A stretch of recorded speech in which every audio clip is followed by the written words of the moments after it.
It's Saturday. It's 5 o'clock somewhere. Hey, everybody, you are tuned into the 90th SongBike Guitar Q&A live stream. I'm ready as I'll ever be. We're going to do a lot of playing today. I'm going to chat a little bit, but man, what I have ready for you is lessons, songs, stuff. So grab your guitar, tune it up. Those of you who already got my free book, we're going to do a little bit from this free book. If you don't have this, you could probably get it right now during the live stream. The free blues guide. I'm talking about the SongBike Blues Guide. We're going to do something from this book. If you have it, find a way to queue it up on your computer. If you don't have it, www.song-bike.com. It's free. It's right there on the homepage. I bet you are savvy enough to download it even while I'm talking to you. And what you get is a free PDF emailed to whatever email address you provide. And then you'll be ready to go when you do something from that book. All right. I'm here for your questions. So ask me a guitar question. Ask me 2 hours worth. In between your questions, oh, we got stuff.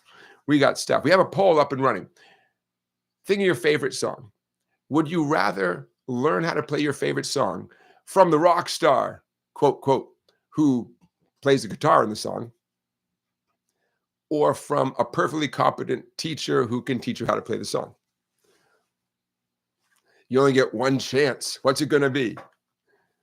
I'm kind of torn. I mean, who wouldn't want to hang out with the actual guitar player, the rock star, whoever it might be? It could be blues, country, jazz, whoever the player happens to be. Who wouldn't want to hang out and learn from that person? What if they're not good at teaching it? Would you rather just hedge your bets and learn the song from a perfectly competent teacher who can show you how to play the song? I don't know. I'm torn. That's the poll question of the week. Other things that we're going to talk about today, in between your questions and in between the songs that we're going to bang out. Can Mick Jagger really play the guitar? Why is this a question that's on my mind? Because on my social media feed, little things pop up with Mick playing the guitar. And I thought, you know what? I'm going to actually watch and listen to a few of those and see what we think. So I'm going to talk about that a little bit. I have a student quote of the week. Some lessons you'll never forget. A concept I'm calling the neighbors concept on the guitar. And we're going to tie in this neighbors concept with a country music classic. So hang around for that. We have a song of the week, of course. Oh, we are actually doing something we've never done before for our song of the week. 2 songs that share the same name, but are different in every other way, except maybe the spirit of the songs. We've never done this before. So today's song of the week is actually 2 songs. So fun. I live for stuff like this. I'm not even joking, because it's fun to learn 2 songs. It's fun to analyze what changed culturally between the 2 times the 2 songs were written. I can't wait. You're welcome to guess and guess and guess what the 2 songs are. I'll say it again. The 2 songs have the same name. That's all they have in common, really. 2 totally different performers. They are at least 1 decade apart. And they both are super fun to play on the guitar. What song am I talking about? Stick around. You'll find out. Some of the coolest musicians on YouTube. I get a magazine in the mail, and the magazine turns me on to lots of cool musicians from all over the world. And so I like sharing some of those with you guys. So I have 4 musicians to share with you. I have links to not only some of their videos of their music, but in at least one case, there's a documentary that ties in with this musician. So very cool. So that's going to keep us going for a while. I'm going to say hello to those of you in the chat. Matt, thanks for being first in the chat. Wingo, Joseph from Oklahoma City, Randy from Colorado, Hey Rock Lobster, Scott from Utah. Hello, Bruce from Sydney, Australia. Is there any other Sydney? There can't be. There has to be only one Sydney. 6-string Greg, thank you for being here. Ralph, joining us from Arkansas. The magnolias have already bloomed and gone. Oh, that was fast. At least that sounds fast. by New England standards. We had a beautiful morning and afternoon here. I think the temperatures got up close to 70, and now it's clouding over and it's going to turn into rain. But oh, it's glorious. I was teaching lessons this morning, happened to have an early start. I taught an 8 o'clock, a 9 o'clock, a 10, an 11, a 12, a 1, and a 2. So I taught 7 lessons. And you're next. You're number 8. You're number 8 today. I had 2 coffees, so I'm ready. How about oh, Bruce, I see your question. Hold on. You ever touch one thing on your computer and the screen goes crazy? I see you guys are commenting on who you would choose to learn your favorite song from. And your comments are super interesting. Keep the comments coming in the chat. And okay, Bruce, let's get to your question. Oh, kind of a very timely question. Bruce says, Jonathan, can you talk about the qualities that make a good guitar teacher? I've had a few, and often it's really hit or miss. Yes, the topic obviously near and dear to my heart. I've taught guitar for a long time, so I've had a few decades to think about this. Interestingly, I don't know about your line of work. In my line of work, I don't watch other guitar teachers very much. I'm sure it's possible. Actually, with YouTube videos, that is kind of a chance to watch it. But it wasn't like I had some sort of training where I watched a whole bunch of guitar teachers and observed, like, say, if you want to teach 4th grade, right? You do a certain amount of student teaching and observation, all that kind of stuff. I didn't have any of that. I was around a few other teachers when I started teaching, and I got information from them, and some of which I took to heart, some of which I thought, ooh, I'm going to do that. I'm going to do the opposite of what they said. But nevertheless, I've had a lot of time to think about what makes a good guitar teacher. Well, how about if I start with how my teaching has changed? Because I'm much better at my job 30 odd years down the road than when I started. I bet you are too. Whatever job you do, you got better at it, right? So I can tell you how I'm better at my job, and let's start answering your question that way. I have more resources at my disposal. A lot of the resources are up here, but a lot of them are on a big set of shelves of books and books and books. So whether it's a specific song or it's something that I'm looking for, and I think, ooh, I want to help this student with a certain skill, and let me go into on my bookshelf, literally, and find a cool example that teaches this skill and that the student is going to dig, right? That the student's going to be into. That's super important to me, at least to try to make an effort to find the song or the exercise that's going to appeal to the student. But it's like, eating something that's good for you. It's going to be tasty and it's good for you, right? Okay. So I have far more of that material than I did before. So there's one answer. A good teacher has a lot of material to draw on, as well as personal experience, but to me, that sure makes me a better teacher than 30 years ago, songbooks by famous bands, and also, scale and arpeggio books. Some books are full of things like generic riffs and generic patterns. I mean, generic in a good way, right? Certain blues things that we all should know how to do without worrying about what song to apply it to. Okay, so a good teacher, I would think, really would want to have a whole lot of those resources available. Well, listening, I know it sounds like a little cliche, but I like to think I listen a lot better than 30 years ago to what the student is saying, to what the student isn't saying, observing what the student is doing. Here's an example. It's extremely common that a student will be working on an exercise, a certain thing, a certain riff, whatever, and they will be repeating it over and over again, not because I'm telling them to, but because they're trying to get it right. 30 years ago, I would have given them, 3 or 4 repetitions. And then I guess just out of my own impatience, I would have said, okay, so now let's move on. You can practice that at home. And now Think about it. If the person sitting with me is perfectly satisfied to play something 10 times, 20 times, 30 times, they're making a little bit of progress each time. Why would I interrupt that? Well, tell that to Jonathan 30 years ago. So in a perfect world, your guitar teacher would listen to what you say, listen to what you don't say, watch what you do, sometimes zip their lip and let you keep doing that thing while you're working it out, you know. Well, good teacher, you got to be able to play stuff slowly, right? If a teacher, well, if you can't play it slowly, you probably shouldn't be a guitar teacher, you know? And when I say slowly, it's even slower than you think. I mean, slowly. I mean, whatever it takes, right? One note, you know.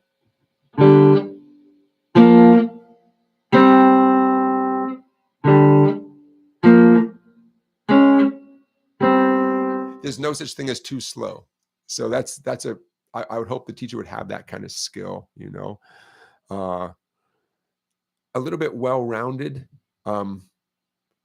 meaning, you know, if you're super into country music, you'd like to think the teacher is okay with that and has a little bit of experience playing some country stuff, a little bit of experience playing a variety of styles. Ooh, and at least what I would hope, the teacher can teach some fingerstyle guitar as well as playing with a pick.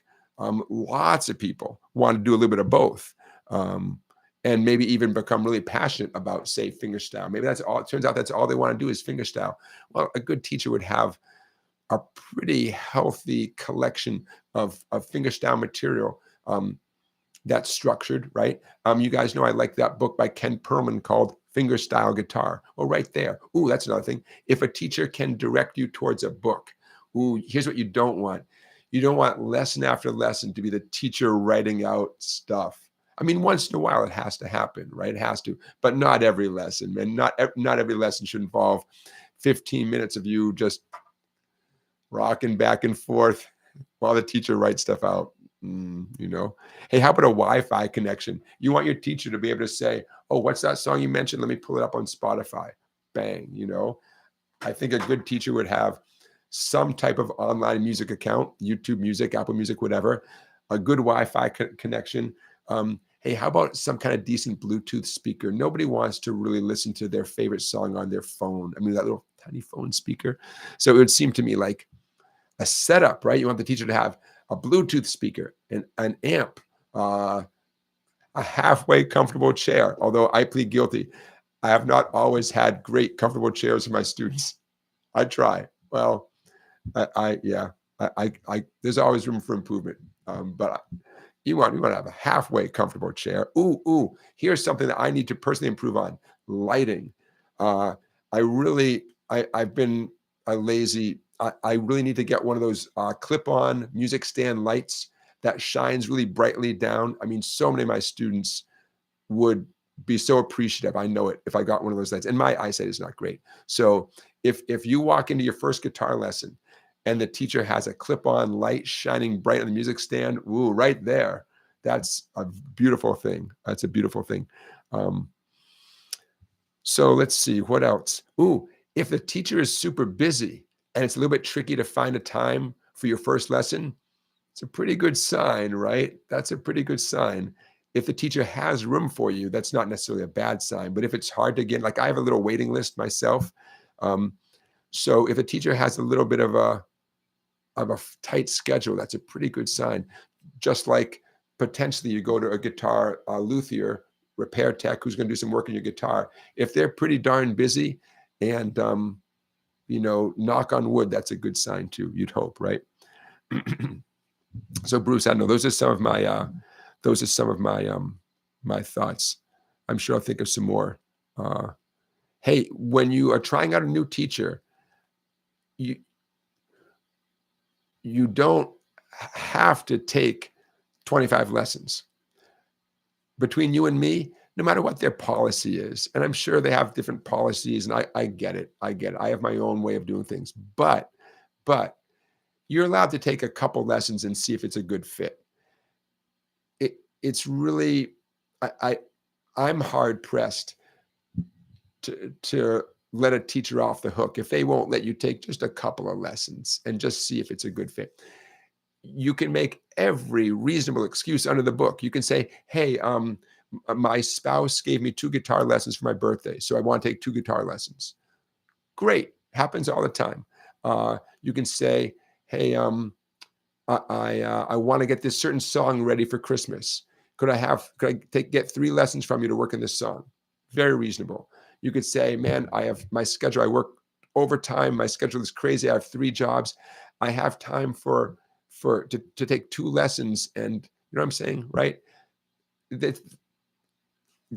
It's always good to take a couple lessons, and you should never feel pressured to do 35 lessons. But okay, once you take a couple lessons, it's a good fit, life is good, then yeah, you kind of have to accept the teacher has policies. The teacher might say, like I do 2 months at a time, 2 calendar months. So if someone starts lessons on beginning of March, then they're going to commit to March and April. They're going to pay in advance. It's a thing. This is happening, you know. If a teacher joins midway through the 2-month period, okay, they'd only commit to, I just have them pay for the remaining lessons in that 2-month semester. And then when the next semester rolls around, they'd commit to that lesson, that amount.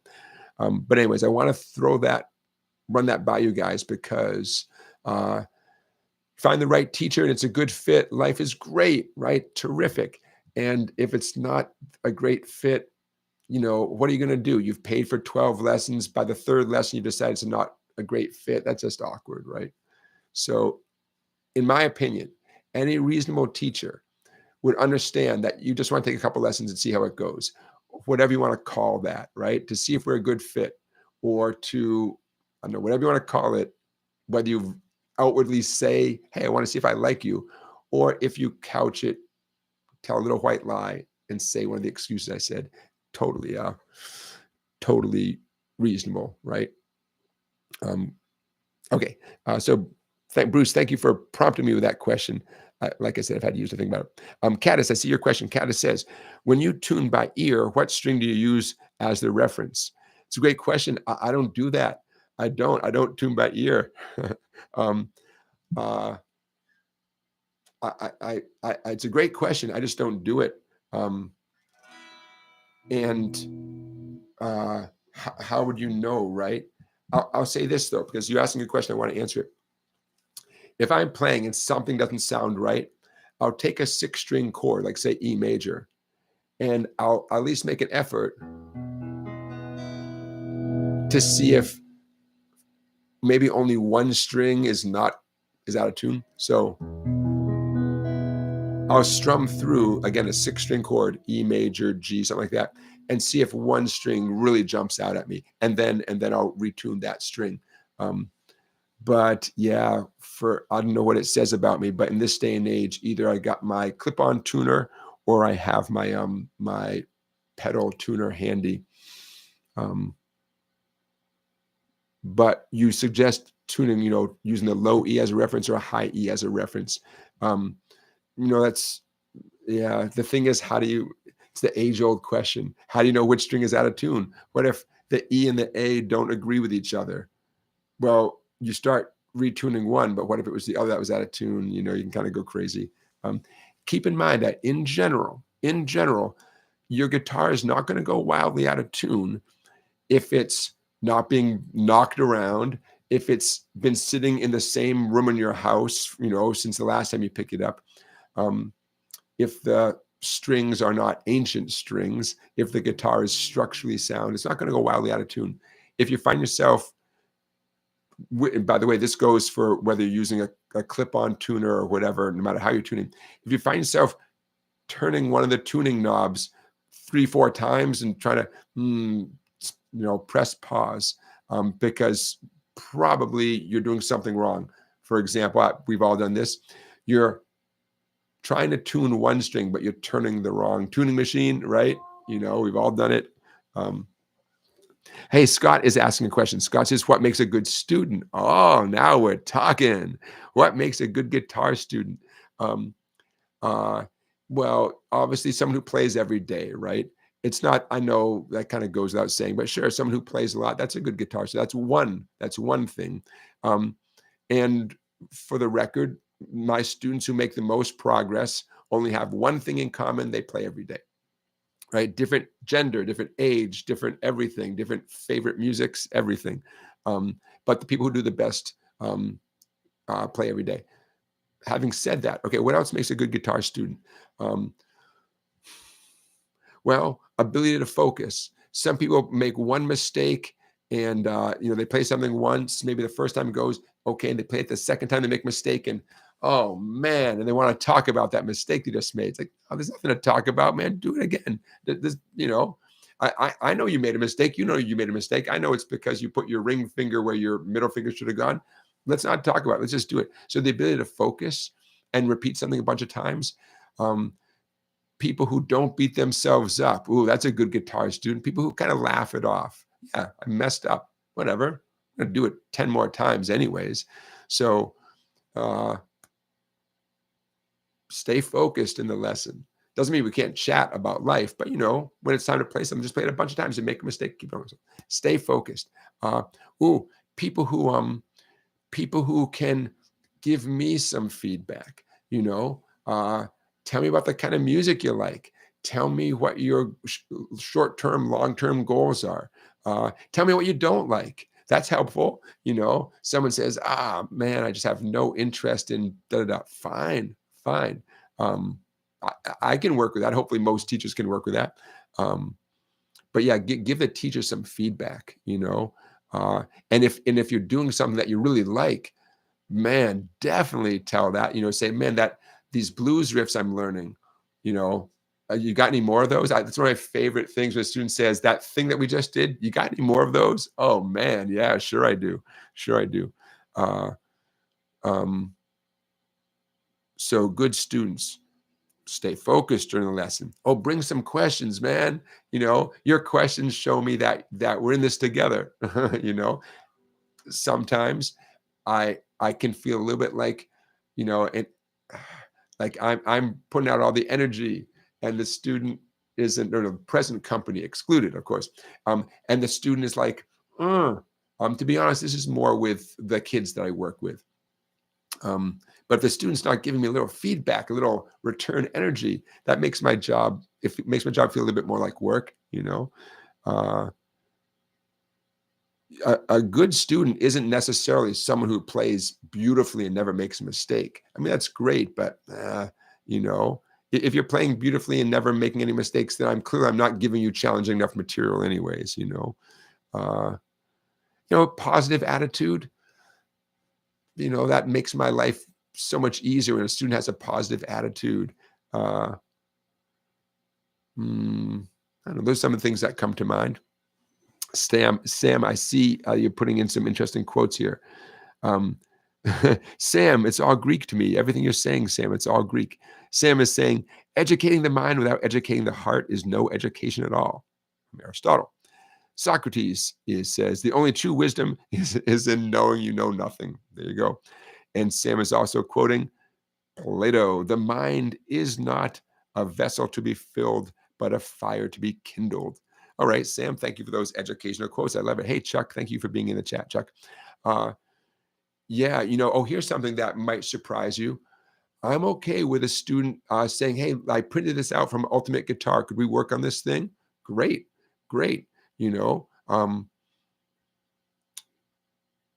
One thing, this doesn't bother me, but I'll tell you something that can make lessons go smoother. When you want to learn a specific song, don't wait for me to go on Ultimate Guitar and for me to print it out and for me to, you know what I mean? Like, you can do all that stuff. There's a song you love. In between your lessons, do a little homework, print it out. We can still talk about it. I mean, we'll make it part of our lesson, but you don't want to pay the teacher while the teacher goes online, finds a good version of the song, prints it out, all that stuff. Now that's your time. You can do that at home. So that's a good use of your home time, is to do that kind of legwork yourself and then bring it to the teacher. That's a great idea. What was the other thing I was going to say? Well, that'll come back to me. Yeah. Again, the student, bring their own energy into a lesson. makes my job so much easier. Plus, it tells me where the student's head is at, you know. Even if every week the student is talking about a completely different song, a blues song, a classic rock song, a acoustic fingerpicking song, that doesn't happen that often. But I mean, it shows the teacher where your head is at, you know. It I would think any experienced teacher can teach you a lot of stuff, but they want to use our time efficiently, right? I had an experience one time where a teacher who was teaching the same facility as me was on a kick with Pinball Wizard, and every student every day for about 2 weeks got Pinball Wizard, and largely his teaching involved him playing Pinball Wizard for a few minutes while the student listened. So the rest of us in the facility got to hear Pinball Wizard day after day after day because the soundproofing wasn't. That's, I don't know. I mean, believe me, I find things, I think to myself, ooh, I want to teach this to a bunch of students. It's a cool thing. It's educational. It's fun. It's short. It's easy, whatever. Doesn't mean it's going to be a good fit for every student. So a good teacher, I don't know, tries to make a love connection. You know, this student is going to love this thing. Awesome. You know, next student, it might not be their interest. Chuck, you're asking about a song called "Help Me" by Sonny Boy Williamson. I don't know that one. I don't know it. I mean, I'm familiar with the legendary harmonica player Sonny Boy Williamson. Yeah, but I don't know that particular song. I never got into harmonica. It's on my list of things to do. You know, what a fantastic instrument. Okay. Now is as good a time as any to say hello to my family, my wife and my mom. Hey, you guys, we're both well. My wife has not entered the chat, but she is our moderator, and her name, when she enters the chat, will be in blue, and that's how you know it's her. Hey, some of you are watching for the first time. Maybe you're watching live for the first time, or maybe you're catching this on the rebroadcast. Thanks for watching. We do this just about every Saturday, and this is number 90, and I have a playlist of the previous 89, and you can check them all out. Every live stream is time-stamped, so you can jump down to the description of any of these and see, okay, what did they do this week? What they talk about, what's going on? There's Music Fan. Music Fan is in the chat. So if you get a kick out of what we're doing here, you got 89 more waiting for you. Charlie Beagle is talking about another classic blues song, Fattening Frogs for Snakes. It's a great song. Fattening Frogs for Snakes. Yep. What a great, just the title alone, man. You know, I learned my lesson back in 1988. I'm not going to fatten frogs for snakes. At least that's how my friend sang it. He probably sang it in the early 90s, so he referenced 1988. Hey, those of you who are watching at the moment, yeah, I want you to throw some likes in there. We got dozens and dozens of people watching. So feel free to throw some likes in the chat. Let's play something. Okay, I've talked and talked and talked. Let's play something. Here's the concept. Neighbors. What am I talking about when I say the neighbors concept? This is definitely a guitar phenomenon. I'll say this. It's not the only stringed instrument. Other stringed instruments are going to experience this phenomenon, but between you and me, this is a guitar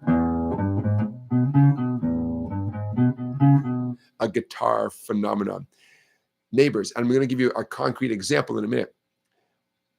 The whole concept I want to communicate is learning a riff, getting it down, and then dropping it down to a neighboring string. So we're going to talk about this riff in a minute.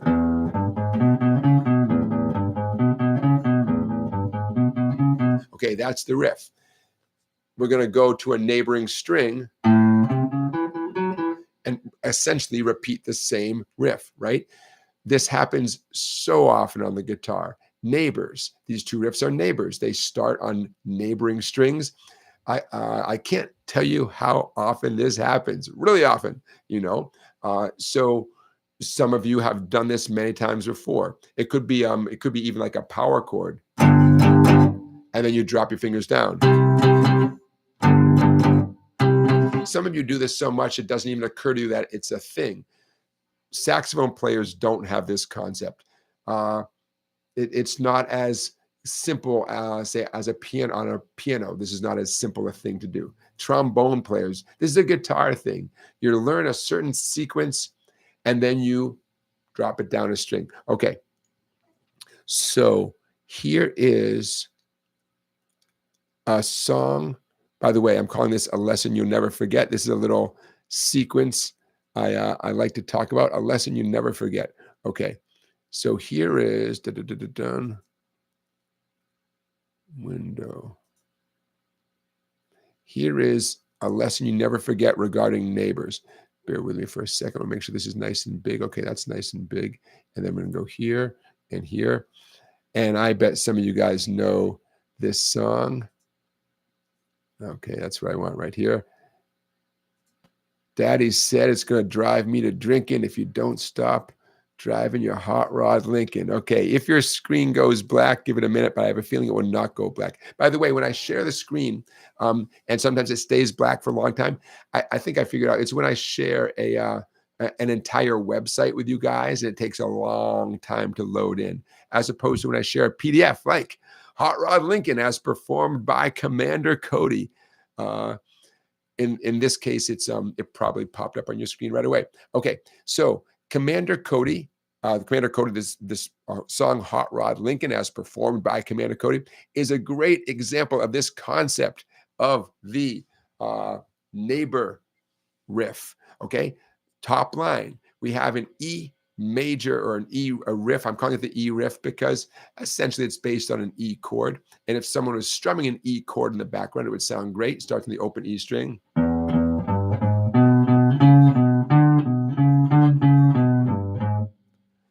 For the moment, I would suggest doing all downstrokes and focus on keeping your fretting hand in second position. Definitely use your middle finger on that 3, your ring finger on the 4, and your index on the 2, and your pinky on the 5. That's known, my friends, as second position. These positions, any position is named after wherever your index finger is needed. See, that index finger, I would say, is needed at 2 because that sets up your other fingers, sets them up for success. Middle finger on all the 3s, ring on the 4s, pinky on the 5. So some of you are already banging this out, and I bet you're sounding great. Those of you who are not playing, want to watch me do it again, notice how my left hand is not going to shift at all.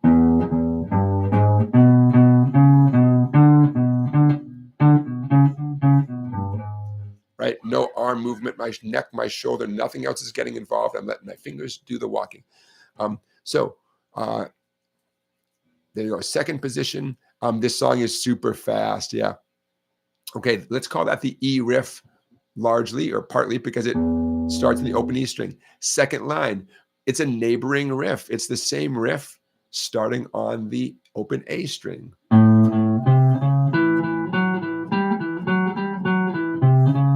By the way, what you're looking at on the screen is available for you on my website, www.song-bike.com. If you're a member of the website, you can just go to the PDF section and print out exactly what you're seeing right there. Okay, so get this idea, the neighboring riff. We got the E riff and the A riff. See what I mean? If you're good at one, you can automatically play the other. Okay. If you do want to play this as fast as the real song, for those of you who know how fast the song goes, yes, down, up picking. First of all, you got to play with a pick. Second of all, down, up, down, up, down, up. Every pair of those numbers, the 0-0, the 3-4, the 2-2, every one of them starts with a down pick and is followed by an up pick. Down, up, down, up, down, up, down, up, down, up, down, up, down, up, down, up. No exceptions. No exceptions, right? If you just played a downstroke, the next thing is always an upstroke. Okay. So the trick to playing it super fast, other than practice, down, up, picking with your pick, staying in second position, at least for the moment, using all 4 of your fretting fingers. It's going to achieve both of these things, you might have to play slower. If you're like most of us, slow down and really make sure the downs and ups are right. Make sure you're fretting fingers, so that using the right fingers. It's worth it. If you want to play fast, play slow. Slowly, fastly. Okay. Hold on. That's a loud sound. So that's better. Okay. Now the fun begins. Can everybody see the B line? I might scroll a little bit here. Yeah, there we go. Okay. The third line down. Now this is where things get interesting. In this case, I would not call this a neighboring riff in the sense that the first 2 are neighboring riffs. But hey, since we might as well finish off the song once we started, you know. Okay. What's fun about the B line, the 2-2-5-6-4-4-6-4, the 2-2, no doubt about what to do with your fretting hand. Your index finger's waiting to play 2s, right? You're in second position. But as soon as you do that down up on the 2s, you got to shift up. Where should you shift to? 4th position. But you say the first number is 5. Yes. But you want to be in 4th position. If your index is, hovering above the 4th fret because you're in 4th position, then of course your middle finger will be ready for that 5. Your ring will be ready for the 6. Ooh, check it out. There's some 4s coming up. Well, your index finger is prepared for that. Okay, so before we finish off the B riff, just to recap, what's happening during this B section is your hand is shifting from second position up to 4th position. Once you do that, life is good. 5, 6, 4, 4, 6, 4, 7, 4, 6, 7, 6, 4, 5, 6. If that line is difficult, perplexing to any of you, number 1, I'm not surprised. Number 2, you can totally do it. You just have to go so slowly, but it's worth it. If you set aside, 20 minutes for that one line, you said, you could even set your phone timer for 20 minutes. Say, okay, for 20 minutes, I'm going to do nothing but that line. I'm not going to check my texts. I'm not going to, if you hear the smoke alarm go off in your house, you're not going to, nope, the fire will put itself out. You're going to do nothing but the B riff for 20 minutes. Look how slowly I would suggest. Grab that 2. Down, up. Done. Done. Life is good. Up to that 5 with your middle finger. And the 6 is going to be with your ring. Down, up. 5, 6, 5, 6. You know how many times you can do that during the course of 20 minutes? Okay, the next one, 4 on the 4th string. Your index finger's waiting right there. Down, up. See my strategy here? Just do little pairs of notes. They're already grouped together in pairs if you think about the way the notes are written. In 20 minutes, you can get so good at this. Think of it as that B line. Think of it as 8 little jobs. 1, 2, 3, 4. Get it? 5, 6, 7, 8. You know what I mean? Like, yeah, you can do it. You can do it. Or put it this way, you'd be surprised how good you're going to be at the end of 20 minutes. Way better than when you started. Okay, and the last line.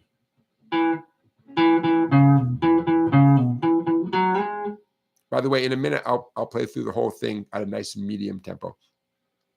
Last line, back down in second position. How would I know that?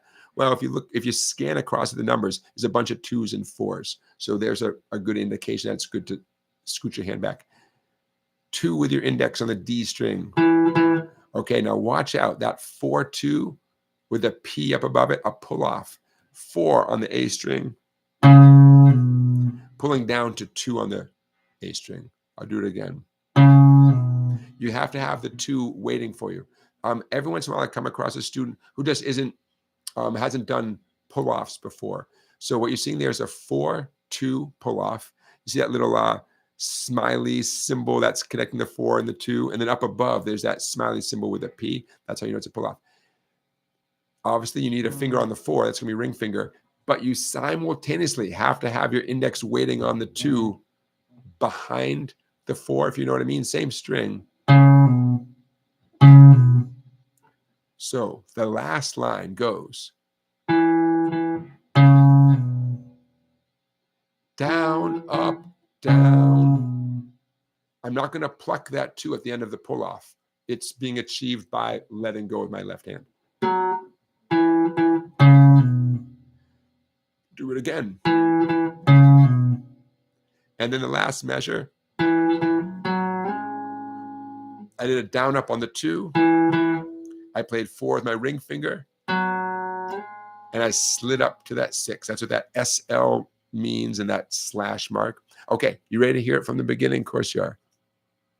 Play along, right? Let's do it about this speed. Okay, nice and easy. 1 and 2 and beginning, go.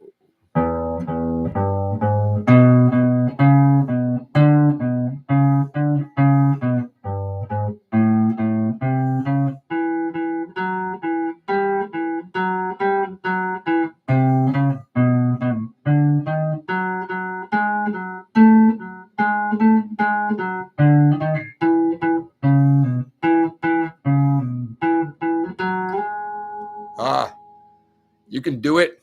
Of course you can. Hot Rod Lincoln. Okay. How fast is it supposed to go?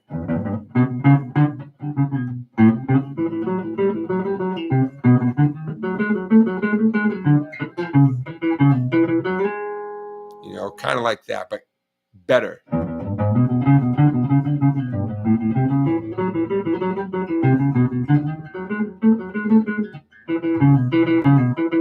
Without making a dumb face while you do it, you know? Oh, what a great exercise, though. Oh, so why is this fresh on my mind? And why am I teaching it to you right now? I have a terrific student who it's time for him to work on his down-up picking, you know, to really get that under his belt. And I wanted to find something for him to apply that to. I thought, oh, yeah, man, Hot Rod Lincoln, right? What a great guitar exercise. And he dug it. I like teaching it. Win, win, win. We're all happy. And I thought, well, I'm going to share it with you guys. My teaching Monday through Saturday culminates in this show. You know, I'm not even kidding. I make little notes. I set things aside, and I like to think that you guys are the beneficiaries of whatever happened during my past week. That's what I'm doing. I'm checking the chat. Wingo says, I don't think I can play this as fast as Commander Cody. I'll tell you what, though. You're going to be a better guitar player just from working on it, for sure. Your right hand, your down up picking is going to get so much better. Every finger on your fretting hand gets a workout. Hey, and then you got some pull-offs and a slide thrown in. In my mind, I would say this is a guitar teacher's dream. It sounds pretty good, even at a medium speed, right? I mean, it sounds like something, you know, and it makes the guitar player a better player, makes the guitar student a better guitar student. I'm just checking out what you guys are talking about in the chat. When you guys know that when the chat goes quiet, it's easy for me to imagine it's because you're all playing your guitars. Woohoo! So that's what I want to believe. Okay, so I'm going to stop sharing that. You guys got the idea. Again, that PDF that you were looking at, available to members of my website. How do you become a member of my website? Easy peasy. And by the way, you get lots and lots of PDFs and videos and stuff are on my website. $10 a month, song-bike.com. Go for it. Hey, we are ad-free. Anybody notice that? I thought we had a good time with no ads last week. If you're watching this, the rebroadcast, yeah, I'm sorry, you're going to see some ads. Those of you watching it live, no ads, right? I like it. If you would like to support what we're doing, since the advertising revenue is going to diminish a little bit, hey, go to my website, make yourself a purchase, get yourself some learning material. And believe me, that supports, I mean, anytime you, such as, well, this one's free, but anytime you invest in yourself and get some learning material, it helps me out for sure. And it keeps everything going. I have a whole bunch of ebooks and one hard copy book. You can check them all out at the website. They're all great. Jamie says $99 for the year is a bargain. Jamie, thank you. I appreciate that. Randy says that's fun, even in slow motion. Yeah, right. It's kind of like a boogie kind of riff. Oh, so where did I learn Hot Rod Lincoln, or that riff? Because some of you might know that there's a whole song, right? And there's a bunch of cool guitar playing in the song. What you guys just learned is like the main riff. It's the Hot Rod Lincoln riff. But personally, someday I'd like to go and learn all the cool little riffs that happen throughout the song when the vocals come in and stuff. There's all sorts of riffs. But I learned Hot Rod Lincoln from a very cool book, Country Guitar by Greg Koch, published by Hal Leonard.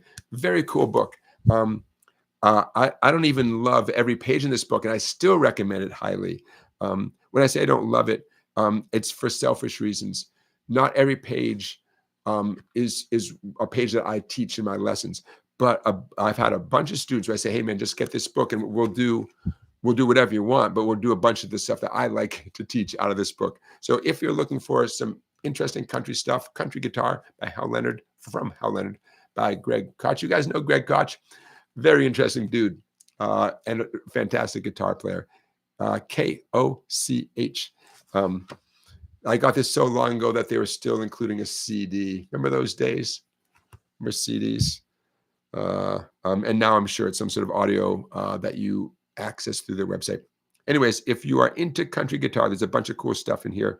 And that's how I happen to learn Hot Rod Lincoln. Okay. We are getting dangerously close to our weekly guitar play along, which this week is 2 songs.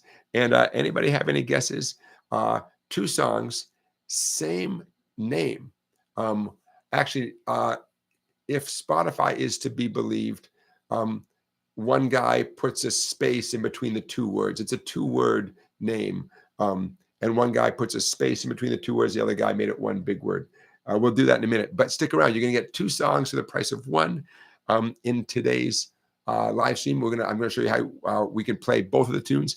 And and one of them is extremely similar to Hot Rod Lincoln, what the guitar part is doing. So those of you who are working on Hot Rod Lincoln right this second, you are totally being prepared for one of the 2 versions of the song that I keep talking about. Okay, before we get to that, how about a few other fun things? And don't forget, if you have any questions for me, and I hope you do, put them in the chat. Put a couple question marks in advance so I know your question is aimed at me.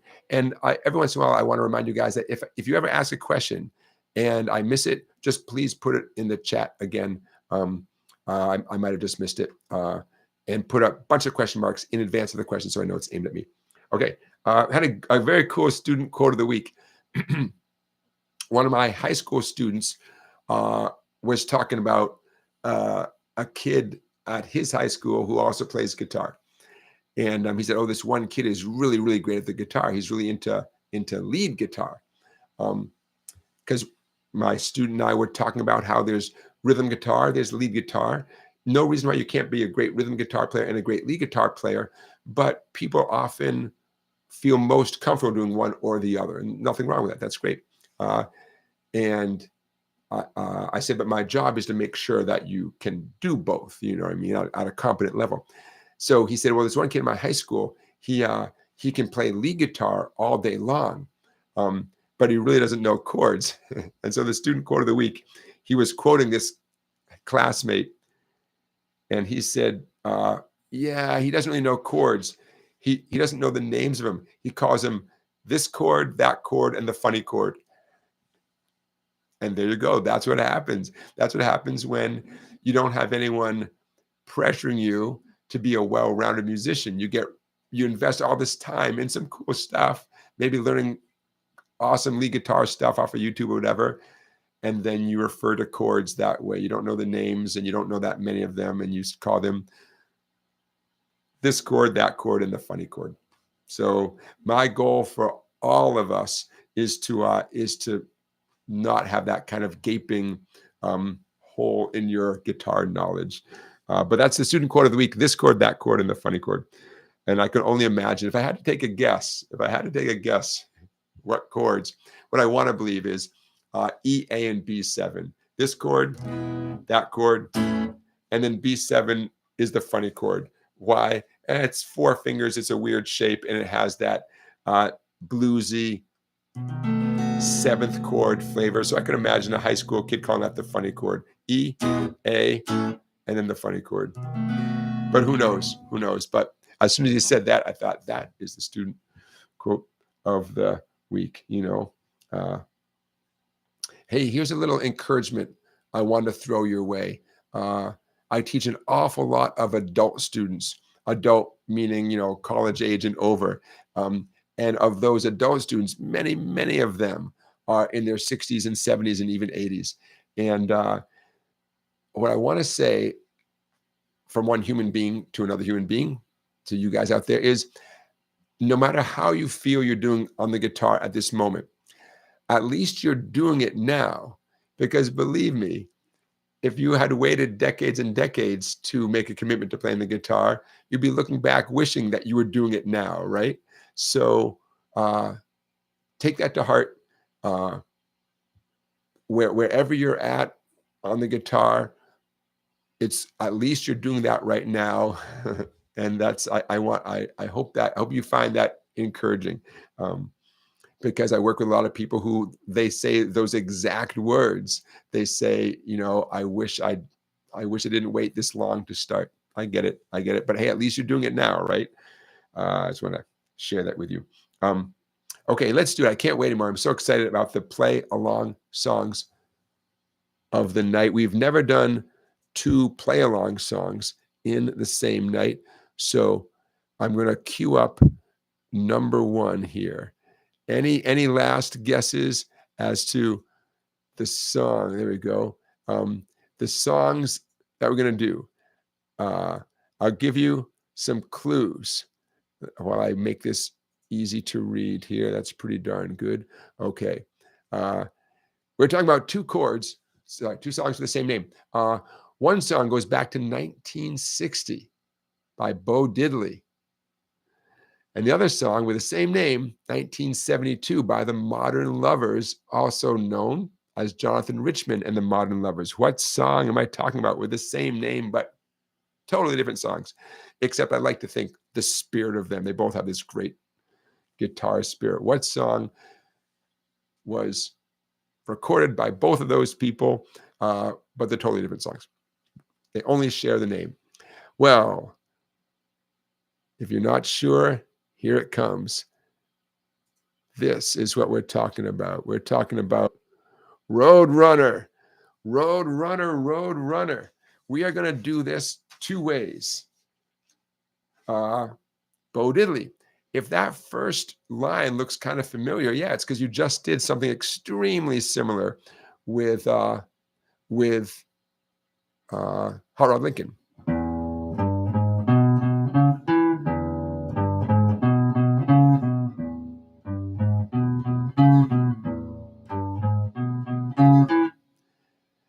That E riff, he varies it a little bit. And this is one of the PDFs that's available on my website, right? To the best of my ability, I documented the little variations that happen. So the first measure is not the same as the second or the third, but it comes back again as the 4th measure on line 2. You know what I mean? And I apologize, but what can you do? I wanted to show you guys, number 1, how the song literally goes, right? And number 2, to show you that variations are a beautiful thing, and how there's a flexibility. First measure goes like this, and the second measure, right? The last note's different. Well, the third measure is different than the first 2, right? Little tiny variations, but it's all good. Okay, halfway through line 2, we move to the neighbor, the A string, basically the same riff.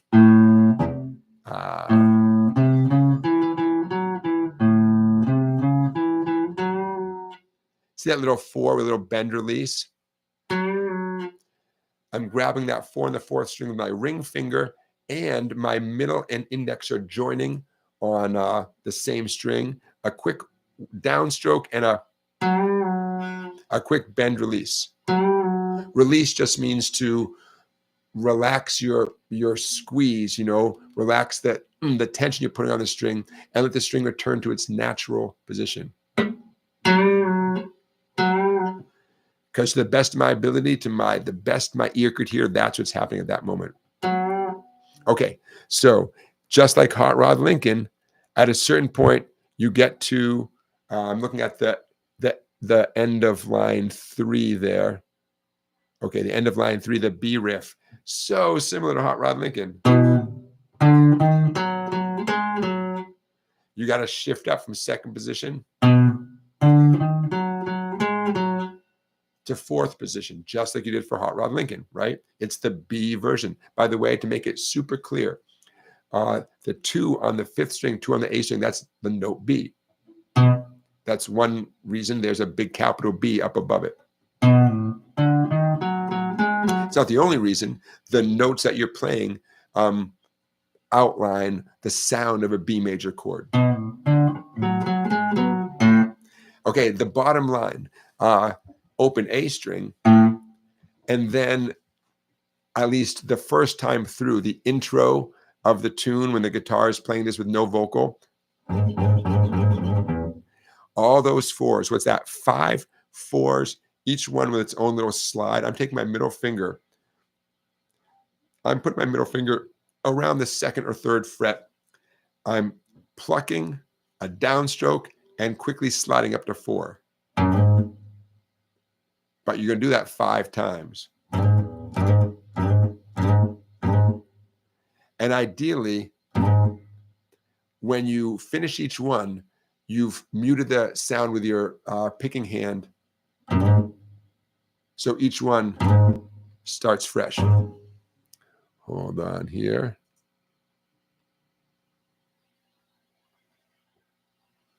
I see my phone is blowing up. Bear with me, you guys. A black screen, huh? A black screen. Why would there be a black screen? Okay, let's give it a minute. I see it on my end. So give it a second. Yeah, why wouldn't you guys see that? We'll figure it out. We'll figure it out. See, when I see it perfectly on my end, I assume you guys can see it on your end too. Oh, it just popped up. Thank you, Chaz. Okay, thank you, everybody. Thanks. Yeah, okay, thank you guys for being patient. Everything I said, I'll go over it again. Don't worry. My hope was that when I'm simply sharing a PDF, that would pop up right away. And my hope was that the reason why it wasn't popping up right away in the past was because I was sharing a whole website with everything that goes along with the website. It's a big production, right? Okay, so don't worry. I will review everything I just said. Okay, so restart. Roadrunner. Bo Diddley. I'm going to scroll up a little bit. Okay, here we go. Actually, I want you to see that capital E. Okay, don't worry about the bottom line. We'll get to the bottom line in a minute. Okay, so Charlie Beagle says, hallelujah, I can see. Yeah, I don't know, you guys. If any of you have any insights, I welcome your insights. Why would a simple PDF take a while to pop up on your screens?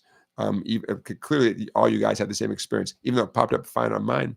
Yeah, I don't know. I don't know. Okay, so now you now can see how extremely similar this is to Hot Rod Lincoln. One difference is the first note is a quarter note. It's by itself. Hot Rod Lincoln had 2 of them, had a quick down up. This does not. Oh, by the way, this song is slow enough that you might consider doing this all with downstrokes. Hallelujah, right? But you know what? It works with all downstrokes.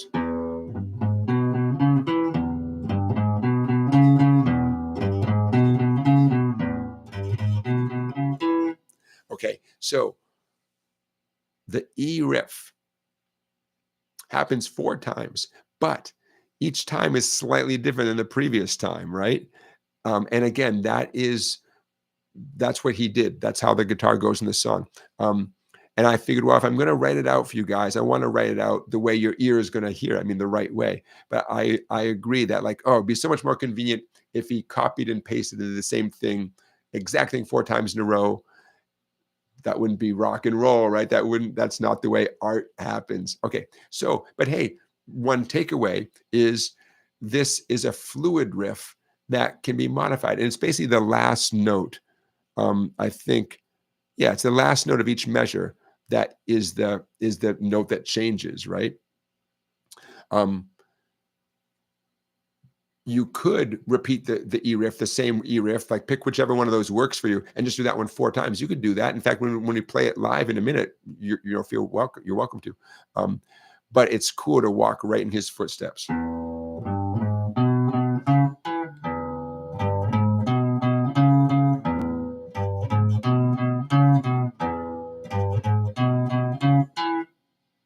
The A riff, again, this illustrates that whole neighboring thing.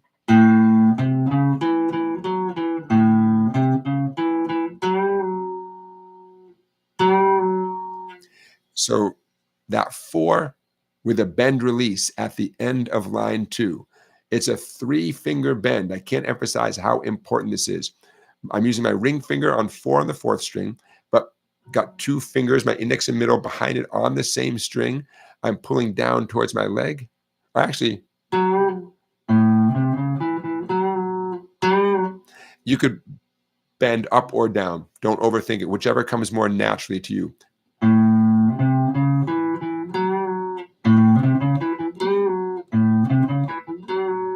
Yeah, either way.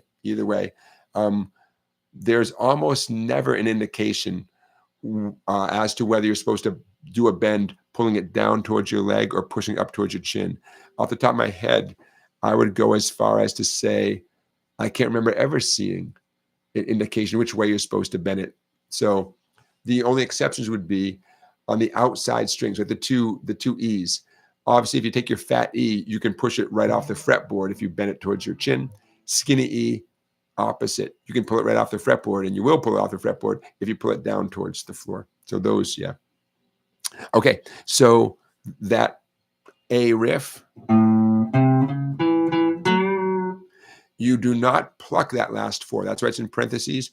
You play the 4, give it a bend and a release, but get right on to the next measure. Don't dwell on that.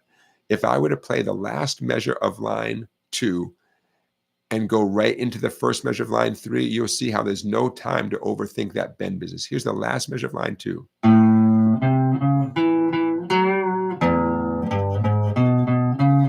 There's not much time at all. And I'm playing it slower, okay? All right, so I want to scooch ahead to the last measure of line 3. That's the B riff, and it's so similar to what you did for Hot Rod Lincoln.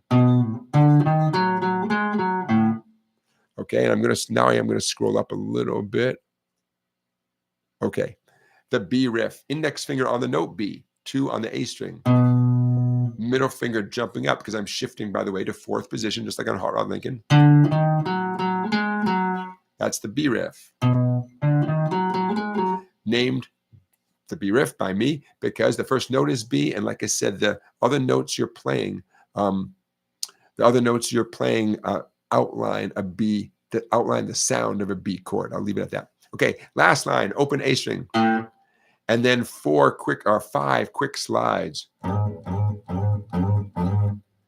And personally, I use my middle finger because my middle finger is smart, strong, heavy. And this is what I was talking about before, where to get a nice clean sound, you want to stop the sound at the end of each slide in slow motion. I'm putting my middle finger on 2. It doesn't say it has to be on 2, but realistically 2 or 3 is a good way to go. I'm going to do it. I'm going to pluck it. I'm going to do a fast slide up to 4, and I'm going to catch it with the squishy part of the side of my hand.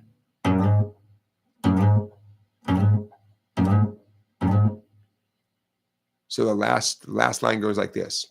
I'm going to start on that open A string.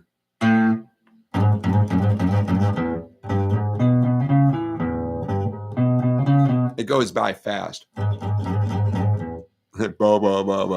So fun. That's Bo Diddley. Okay, I know I've been talking a lot. Let's play it. When you're playing this, when we're playing this, see if I can make this. I'm going to make it a little bit smaller. I'm going to try to fit it all on the screen. Okay, hopefully that's a good, it's nice and centered. I know it's a little bit small. Don't worry. Because you can go to my website and print it out and or download it. And once it's downloaded, I should say, once it's downloaded, obviously you can expand it. Here's my point. As we play this in 1 minute, when those little subtle changes, like the last note of each of the E riffs, for the moment, you can blow through those. And then you can go back and fine tune it to get each one exactly right. So don't lose sleep over it, at the moment.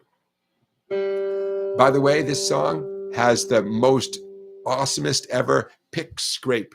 You take the side of your pick and you run it right down the winding of your fat E string. Or you could do it in reverse. You could start from a low fret and do it that way. But if you know the tune, you can hear that loud and proud. He does it more than once in the tune, but we are not going to get into that. But what a great sound. Okay. So I'm going to play through this, basically as written. I also may change a note here and there in the heat of the moment. That's rock and roll, man. I'm a road runner, honey. Okay, ready to do this? I think I'm as ready. I'm going to take a sip of water. And then we're going to take a minute and Road Runner by Jonathan Richman.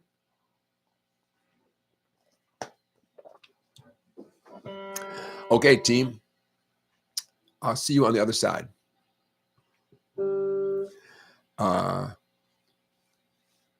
I'll say 1, 2, 3. I'm a road runner. And right on the word road, you're going to hit that 0.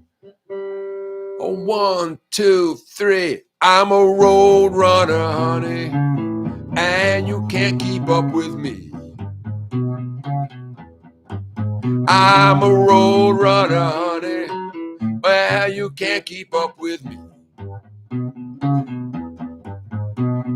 Come on, let's race. Baby, baby, you will see. Well, move over, honey. Oh, let me by. Well, move over, honey. Oh, let this man by. Well, I'm gonna show you, baby. I'll put some dirt in your eye. Well, you said you were fast. Doesn't look like you will last. Well, you said you were fast. It doesn't look like you will last.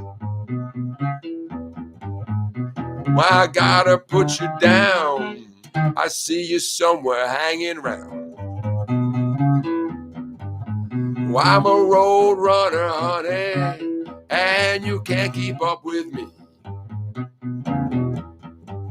I'm a road runner, honey, and you can't keep up with me. Come on, let's race. Baby, baby, you will see.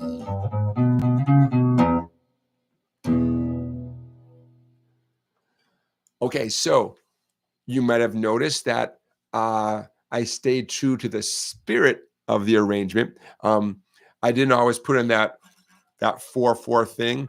To tell you the truth, that happens the first time through when there's no vocal. But when there is a vocal, I believe he doesn't do anything right there. He doesn't do any of those slides.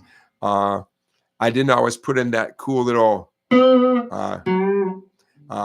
bend thing on the end of line 2. But I think I snuck in that last time. I took it a little faster than I intended in hindsight. I'm a road runner. Oh, I could have taken it slower.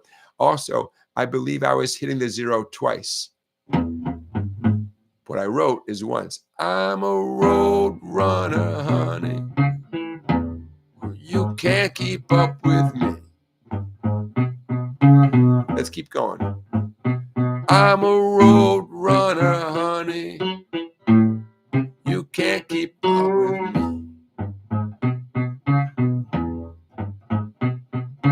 Come on, let's race.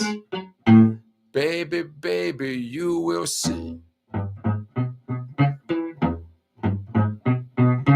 little bit easier, right? A little bit easier. Yeah. Okay. Like a lot of things that I share with you guys, working on something like this at any speed makes you a better guitar player, you know? Okay. So now stop sharing. Okay. What's next? I'll tell you. And oh, you know what? Duh. Hold on. I have it all as one document. Okay. I could have just scrolled up. Again, if your screen goes black, hang in there, hang in there. There we go.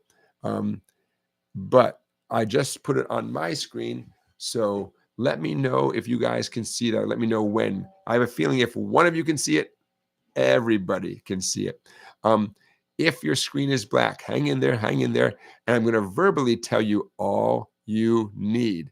The song Roadrunner by Jonathan Richman, 12 years later, is really, when it comes down to it, it's a 2-chord song.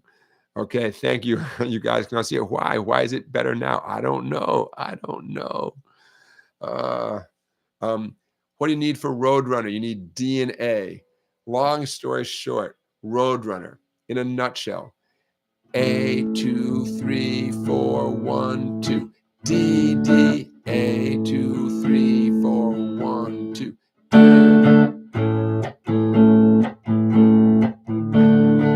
That's a little bit loud. The heart of the song.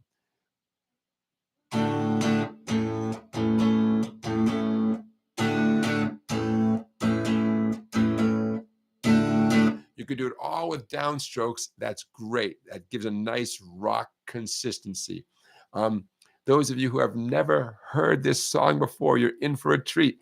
This song has special meaning to me because I literally remember listening to the radio late at night in Massachusetts, and here comes Jonathan Richman singing things like, I'm in love with Massachusetts and the neon when it's cold outside. Actually, that's Bob Dylan singing Jonathan Richman. To get the full Jonathan Richman effect, you have to kind of touch your nose a little bit like that. I'm in love with Massachusetts and the neon when it's cold outside. That's how you get the full Jonathan Richman effect. So as a teenager, man, I didn't know you could sing about Massachusetts. And he's talking about like the Highway 128. Oh man. He's talking about Stop and Shop. For those of you outside, you know, the New England Air Stop and Shop is one of our local supermarkets. And he's singing about Stop and Shop in the song. I had never heard such a thing. The Beatles didn't sing about Massachusetts and Stop and Shop. And so this song has an especially close connection to my heart. And his name is Jonathan. And Jonathan Richman is one of my favorites. Charlie Beagle, you're in Fitchburg, Massachusetts at the moment, Charlie, is that right? So I love this song. And fast forward, I don't even want to tell you guys how many years, a few decades for sure. Here I am playing Roadrunner, written by Jonathan Richman. Okay, so, you know, I majored in American Studies in college. So my idea of a good time is to think about the 12 years in between Bo Diddley's Roadrunner and Jonathan Richman's Roadrunner. Profoundly different songs, so different. The one thing they have in common is they are guitar based. Well, that's pretty huge. The guitar was far from fading out in the years between 1960 and 1972, right? It was only growing and growing and growing in popularity exponentially. But whereas Bo Diddley's song is clearly a blues-based riff, and the song is riff-based, you know, essentially it's a boogie line, right? Well, here comes Jonathan Richman. It's nothing but chords. It's I would say there's nothing bluesy about it whatsoever. It's a driving song in every sense of the word, right? And the whole song is 2 chords. I don't know, man, but 2 chord songs are hard to find. Technically, an E chord or an E power chord, as I have indicated here, it does show up. It's very brief, and despite the fact that I put an E power chord in on line 3 there, he actually isn't playing it. I think the bass and drums have that section, and I do not hear a guitar playing it, but you got to play something, and we have to play something there. Okay, so what you need is you need a lot of confidence with an A and a D chord, however you want to play A, however you want to play D. The song starts off with Mr. Richmond counting us in. You hear him say 1, 2, 3, 4, 5, 6, and then the fun begins. In the grand scheme of things, it's 2 Ds, and then the A's begin. The strum pattern that I would suggest sounds like this. So I'm starting on the A chord, and then the 2 Ds, and the whole thing repeats. That's almost the entire song, starting on the A chord.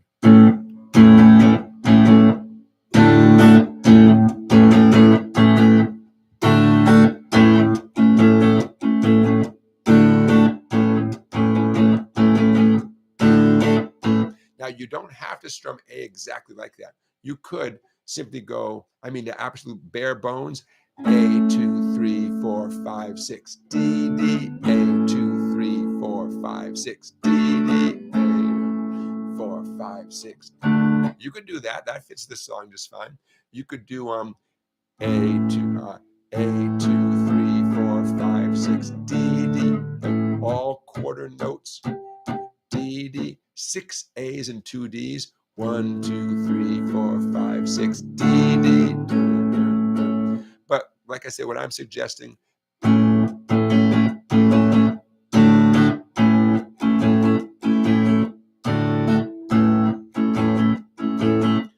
you could do it all as downstrokes.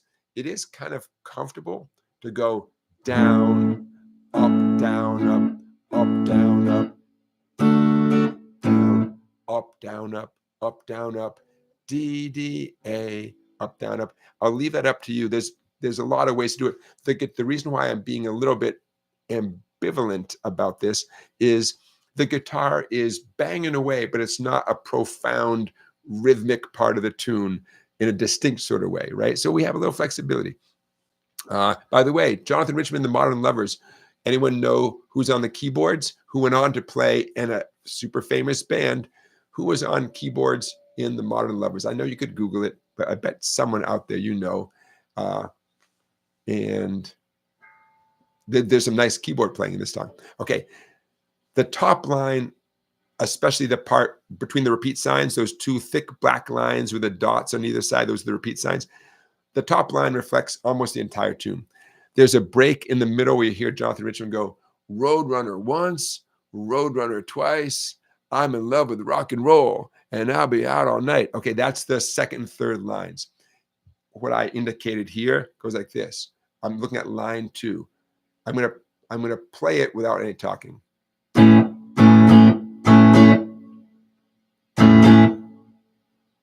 Again, line 2. 1, 2, 3.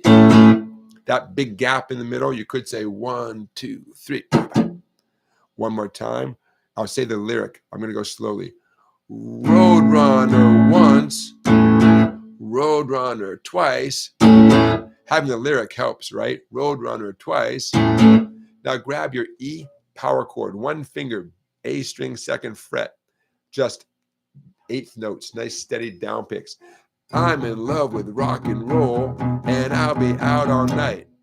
Okay? Again, the bass and the drums are doing that. I don't think there is a guitar part right there. But like I said, we got to do something, right? I mean, we're guitar players. Mr. Richmond chose not to put a guitar in there. That's fine. Makes it more dramatic when he kicks back in. Okay, so what you see on the screen is basically the whole tune. The bottom line, it returns to what you did at the top.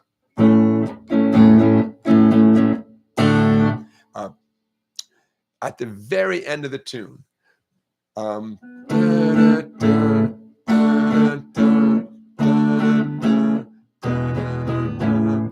What I would describe as a tag ending. The very, very end of the tune is not indicated on this page, but I'll tell you right now, the end of the tune, D, D, A, D, D, A, D, D, A, E, E, E, A. So the E makes an actual appearance for sure at the very end of the tune. Even though I want to tell you guys this is a 2-chord song, I have to admit there's a 3rd chord in there.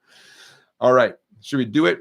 Sure. I am going to take it a little bit slowly. If I can discipline myself, I'm going to have a sip of water.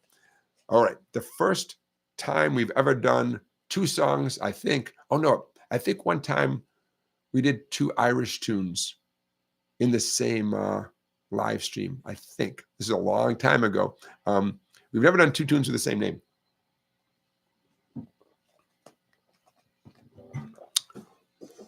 Okay, remember, when in doubt, D, D, A, A, A, A, A, D, D, A, A, A, A, right? That's the heart of the tune. All right.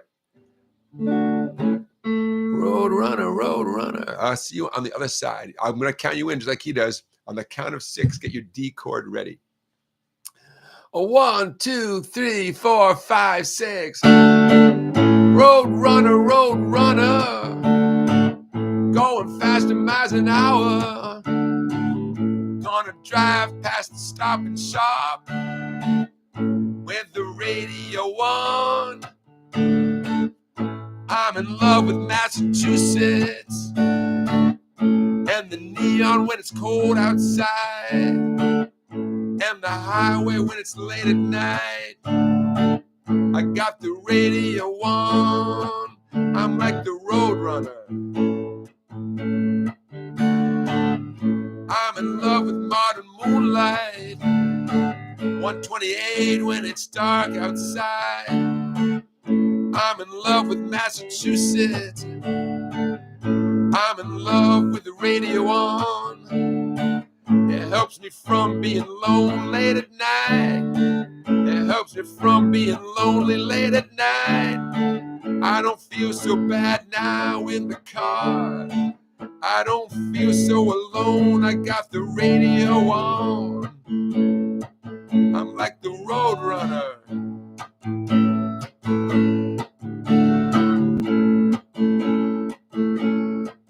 I said, oh, welcome to the spirit of 1956. A patient in the bushes next to 57. The highway is your girlfriend and you go by quick. Suburban trees, suburban speed, and it smells like heaven. I said, a road runner runs, road runner twice. I'm in love with rock and roll, and I'll be out all night, road runner.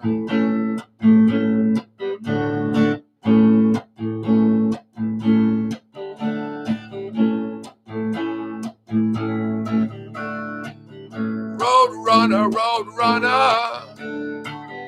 going faster miles an hour. Gonna drive to the Stop and Shop with the radio on at night. Be in love with modern moonlight. Be in love with modern rock and roll. Modern girls and modern rock and roll. Don't feel so alone, I got the radio on. I like the road runner.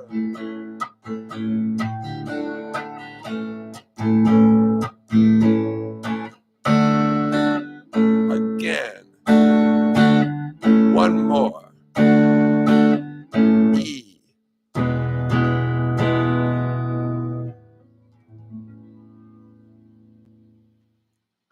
All right.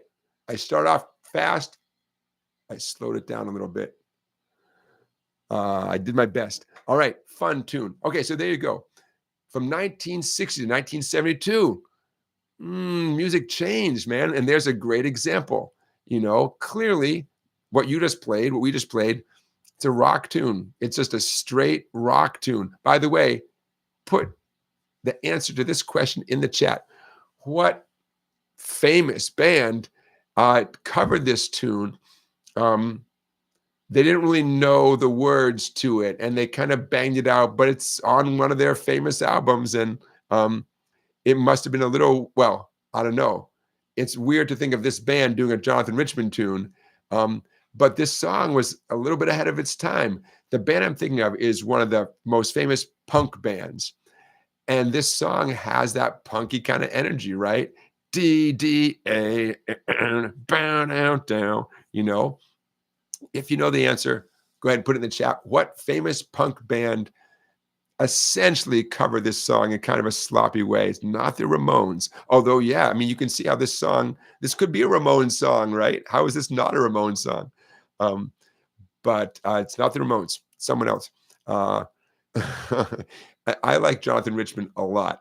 And when I think of this particular band covering a Jonathan Richman song, it makes me laugh. Okay, so hey, Bruce, thank you for your super chat. And Randy, thank you for your super chat. Going right to the Sharpie Fund. You guys are contributing song bucks to help pay for blank paper like this. I haven't used any of this today, but you know, we're not done yet. And where's my Sharpie collection? I got my Sharpie collection. So I appreciate you guys. Thank you for your song bucks. Sex Pistols beginning guitar lessons. Got it. The Sex Pistols, I think it's on the Nevermind the Bollocks album. They do this song, and but they just don't know the words. So it's sloppy. But there you go. So the Sex Pistols covering Jonathan Richman. So my point is, yeah, popular music, man. You know, this tune is a far cry from the Bo Diddley tune by the same name. And somewhere out there, someone has written a master's thesis on how these two tunes reflect a change in popular music in society. The 60s happened, right? The 60s happened. And blues-based music was still in existence. It still is in existence. Blues and blues-related music is never going to go anywhere. But this song is not blues-based whatsoever. It's more of a, like, literally a modern rock song of its time, right? A modern rock song, which is why the Sex Pistols are far more likely to cover this tune than to cover a blues tune. Although, admittedly, I don't know that much about the Sex Pistols. So for all I know, they did cover a blues tune. I never heard about it if they did. But yeah. Culturally, it's an interesting thing to me. Okay, so I'm going to stop sharing. The PDF you're just looking at is available on my website. What I did is when you go to the PDF section, song-bike.com, scroll down and you will see it just says Roadrunner 2 versions. So it's one PDF, it's 2 pages. One from Mr. Bo Diddley and one from Jonathan Richman. All right, I've been wanting to do that with you guys for a while, so I hope you got a kick out of that. 2 songs, like I said, same name, but profoundly different songs, in my humble opinion. Same spirit, right? Rocking out, man. Same spirit. Let's check in with our poll. Have you voted? You got to vote. Okay, checking on our poll results. The poll question, in case over here. Okay, the poll question: would you rather learn a song, say one of your favorite songs, from a competent teacher, or from the actual person who did the song? Whoa, you guys. I forget, you guys, do you see the results on your end? I don't think you see the results on your end. I see them on my end. You guys, how practical, what a practical bunch you are. 76% would rather learn the song from a competent teacher. I don't know, man. I kind of, I think I'd like to hang out with a rock star a little bit. I know, just see, you know why, and I'm not just playing devil's advocate. You know why I'd like to hang out from the person who invented the song, who invented the riff, whatever. I would want to see how they conceive of it, what they call what they're doing. Especially because of my profession, I'm pretty sure I know how a teacher is going to describe stuff. I mean, I'd be curious, but I'd be really curious, super curious as to how the originator described and presented what they did in the song. So I think I might be in the minority. I'd want to go to the rock star. But of course, there's nothing like having a competent teacher to show you, hey, here's where your fingers go. here's the strum pattern, and here's, whatever your picking is going to be. Here's what you need to look out for. Here's the hard part. Here's what it sounds like slowly. Yeah, I get it. I get it. The teacher is the practical way to go. I I thought it was an interesting question. If you have not voted, don't let me influence you. But at the moment, 77% are in favor of just learning it from a competent teacher, and let the rock star just be a rock star. I get it. I don't want to name names, but I've been very disappointed by some of the famous guitar players online, and they want to show you something. And not all, it doesn't matter who I'm talking about. He's a famous guy you've all heard of. But he had presented a little thing. It was like Backstage. He's going to show you a little thing backstage. And it just clearly was not this guy's forte, the way he was describing it. The way he presented it was, he wasn't doing himself justice. It's like, man, whatever you're trying to show, you're not succeeding in. It was frustrating. Again, doesn't matter who it is, doesn't matter. But I thought, wow, some people are meant to be out there performing, doing their thing, and you know what? Good for you. And that particular person is not going to put me out of business. That's for sure. And I'm sure there's other people who can totally explain. Oh, I've shared this picture before, and if I can find it fast, I'll share it again. I don't want to take up too much of your time if I can't find it fast. But if I can find it fast, you can't believe everything you see on the internet. I get that. But I saw this cool thing that was supposedly a lesson that Stevie Ray Vaughan had written out for a student. They were hanging out backstage after a concert or something. And I have no reason to either believe or not believe that was actually written out by Stevie Ray Vaughan. I have no idea. But if I can't find it now, I'm going to make a note for next time. It was fascinating for me to imagine that it was Stevie Ray Vaughan presenting this certain riff or song that he was doing, because it was really well done. And it reflected a guitar player who knew a bit about music theory and stuff, and presented it so well that I hope it was Stevie Ray Vaughan. And if I can find it quickly, I will show it to you guys right now. Okay, could be that. Okay, here it is. This is going to take me 60 more seconds. Somebody put 60 seconds on the shot clock. Okay, and let's hope for a minute that it sure. Why would someone lie about who did the video, right? So bear with me. Did someone get 60 seconds going? How are we doing? There we go. Okay, I'm going to download it. Got it. Okay. I'm going to pull it up on the screen here. Got it. Oh, looks good on my end. Okay. So I'm going to get rid of that one. Okay. You guys ready for this? Okay. Come on. There it is. Okay. Again, if your screen goes black, give it a minute. It'll be worth it, I promise. Okay, and we're back here. Hold on, that one right there.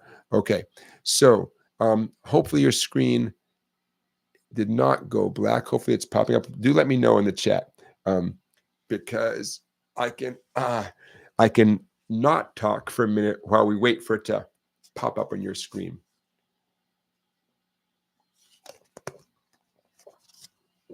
What do you think? Anybody see that? Let me know in the chat. Okay, Randy, thank you. All right, if Randy can see it, I assume you all can see it. So what we see here is what looks like a backstage pass for a Stevie Ray Vaughan show.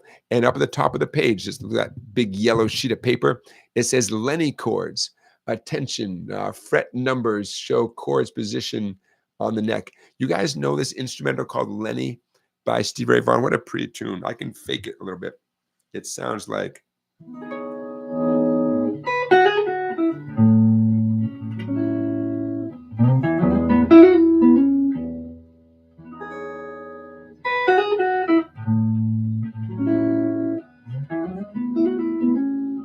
this song.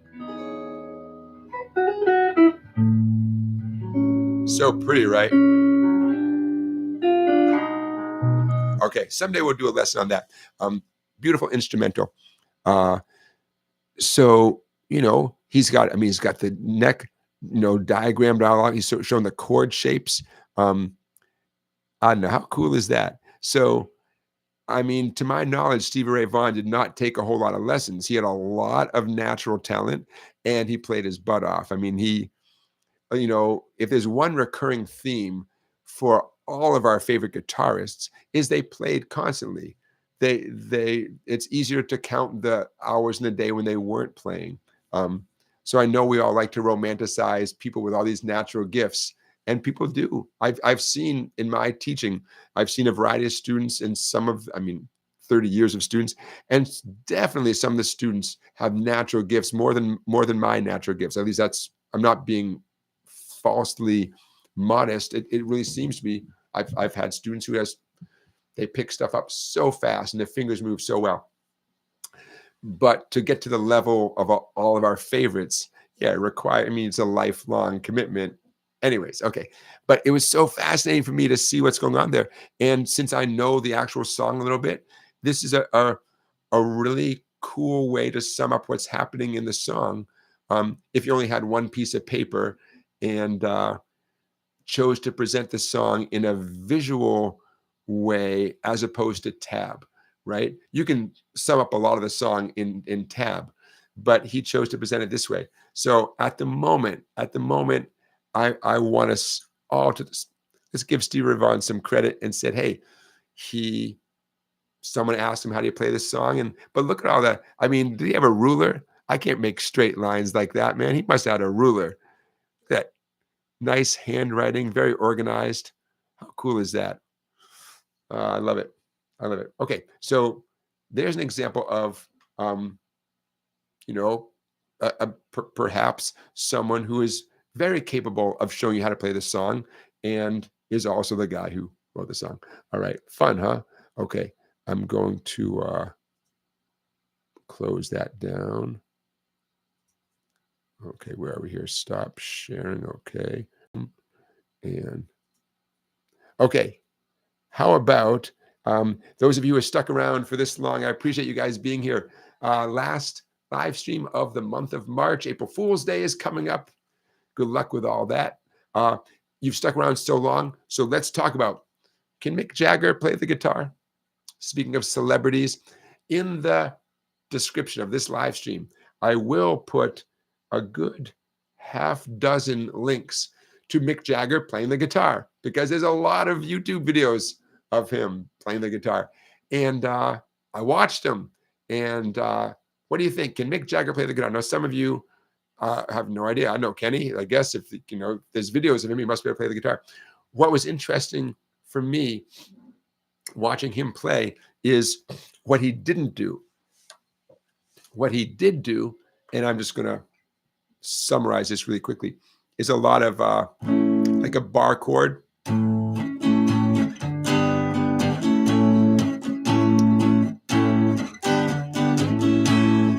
That type of playing, grabbing all the strings with a bar chord, down up strumming, nice groove, sing along, what I don't think I saw is him playing the cowboy chords. What I didn't see him doing was any sort of lead guitar whatsoever, any single note. I'm not saying he's not capable of that, but in clip after clip after clip, what I saw him doing was more like what I just showed you, maybe power chords.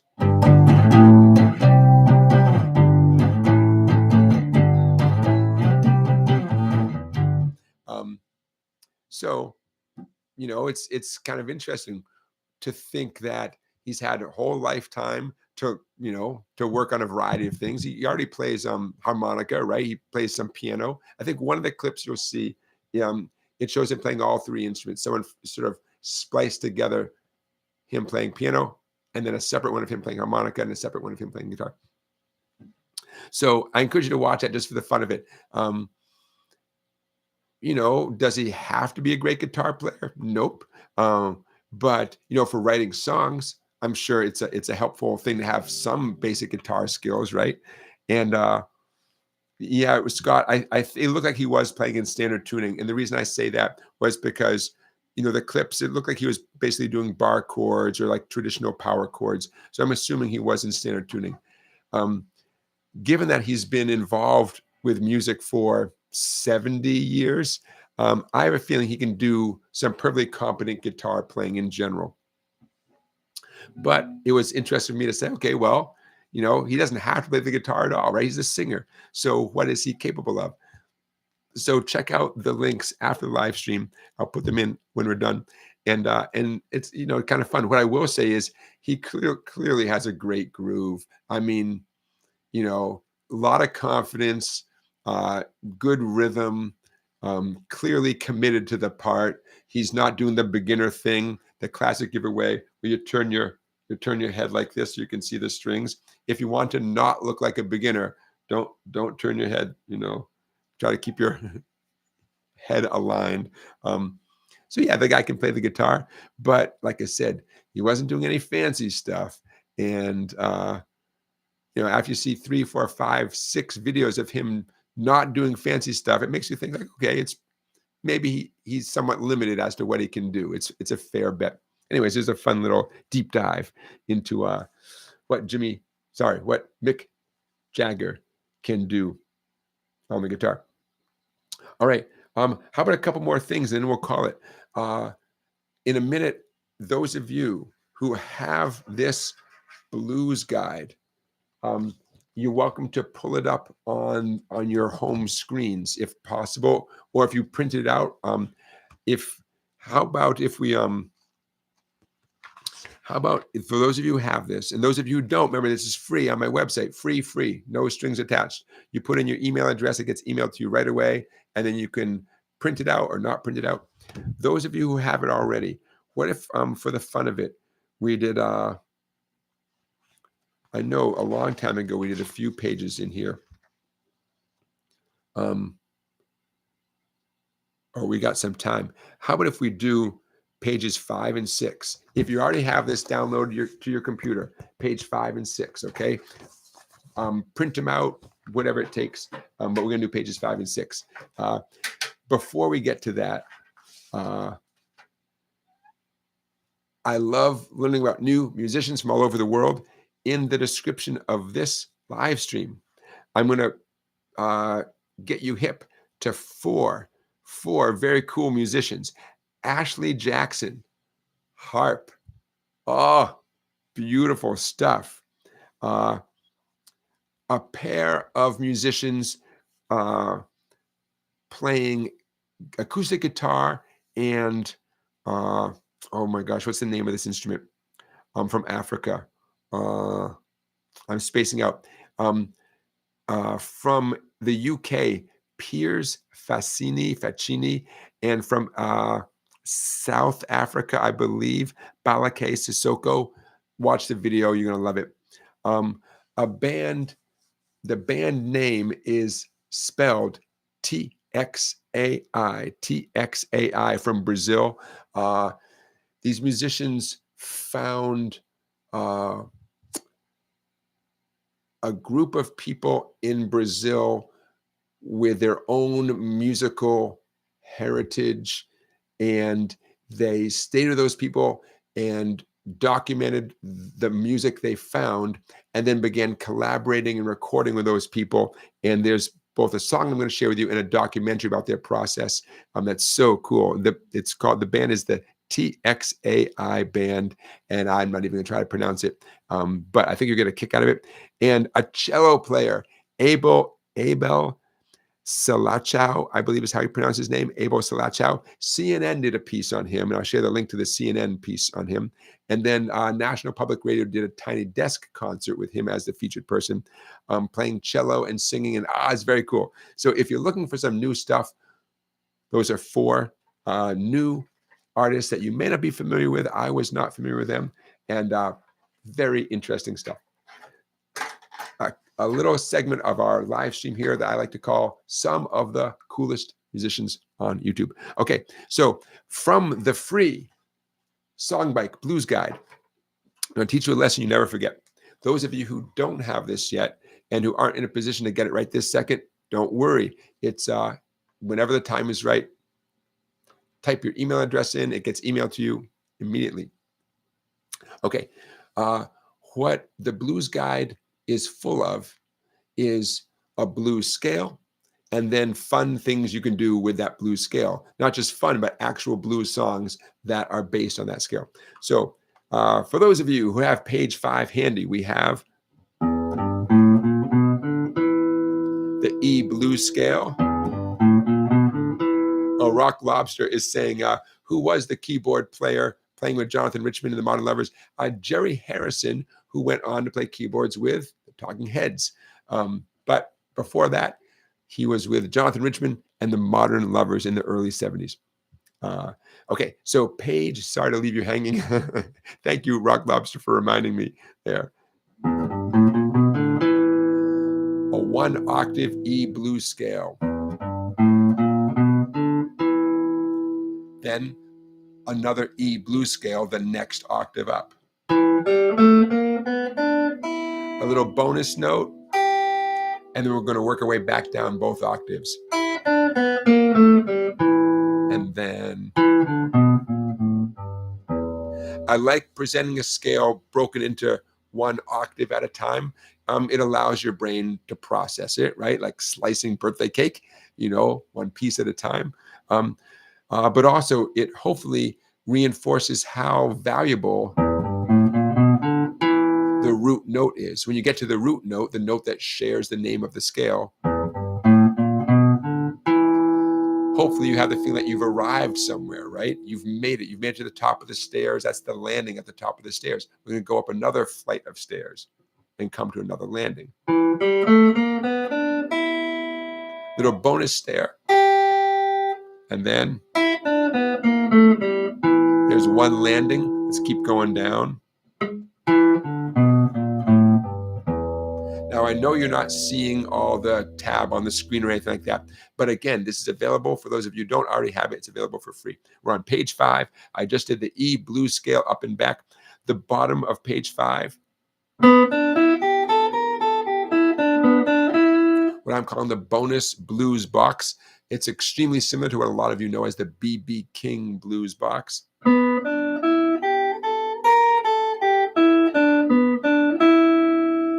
Little ways up the neck, higher frets. It's sort of the next blues thing up the neck. All those times you've seen lead guitar players, as they solo, they're getting higher and higher and higher up the neck. They've memorized different patterns of the same group of notes. In this case, is the group of notes known as the E blues scale. They've memorized those, where those notes show up as they go up the neck, and they're linking together those patterns. Long story short, easier said than done, but not as hard as you think. Okay, then page 6. Time to put those to use. Page 6, Smokestack Lightning.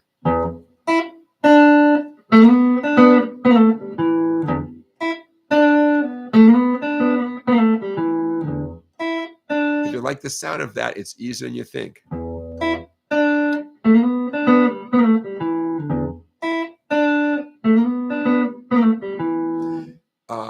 For those of you who want to learn this, and I'm going too fast, and you're like, slow it down. I'll timestamp this moment in the live stream, and you can come back to it, okay? So, Howlin' Wolf's classic tune, Smokestack Lightning. It's a riff that is directly based on the E blues scale, meaning every note I just played is from page 5, okay? But we're not done yet. The Hoochie Coochie Man riff from Muddy Waters.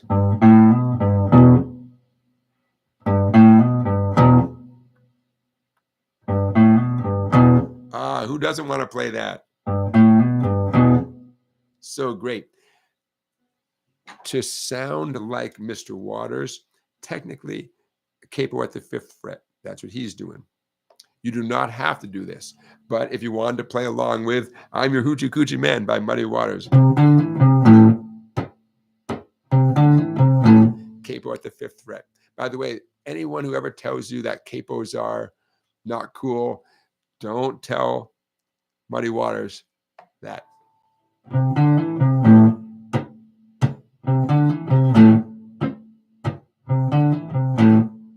Okay, what a great riff. Again, totally based on the E blues scale.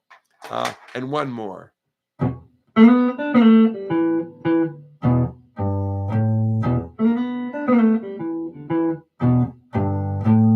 Ah, so great. The boom, boom riff from John Lee Hooker.